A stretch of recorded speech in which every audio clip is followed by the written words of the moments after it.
اللہ کی بہت ساری نعمتیں ہیں، لیکن ان بہت ساری نعمتوں میں خوبصورت نعمت ایک عافیت ہے، تندرستی، ہر قسم کی بیماری اور وبا سے محفوظ رہنا، ہر قسم کے دکھ اور مصیبت سے بچے رہنا۔ اس عافیت کی دعا کب اور کب کرنی چاہیے؟ سب سے پہلا وقت دعا کب کرنی ہے؟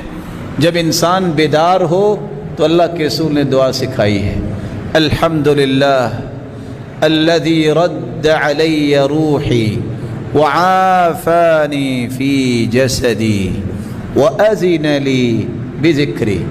اللہ تیری تعریف ہے، تو نے روح کو مجھے واپس لوٹا دیا۔ اللہ یتوفی الانفس حین موتها والتي لم تمت في منامها فيمسك التي قضى عليها الموت ويرسل الأخرى۔ جب انسان سو جاتا ہے تو اس کی روح کو اللہ نکال لیتے ہیں، قرآن کہہ رہا ہے۔ تو اٹھنے کے بعد پہلی دعا، اللہ تیری ہی تعریف ہے، تو نے روح واپس کر دی۔ وعافانی فی جسدی، اللہ یہ جسم صحیح سلامت بھی رہا، میں اٹھا ہوں جیسے سویا تھا ویسے اٹھا ہوں۔ کتنے لوگ اٹھتے ہیں فالج زدہ ہو جاتے ہیں، کتنے لوگ اٹھتے ہیں ان کا سکتہ قلبیہ کی بیماری، دل کی دھڑکن بند ہو جاتی ہے۔ کوئی کس بیماری میں، کوئی شوگر پیشنٹ ہے، اس کے ساتھ کیا ہوتا ہے؟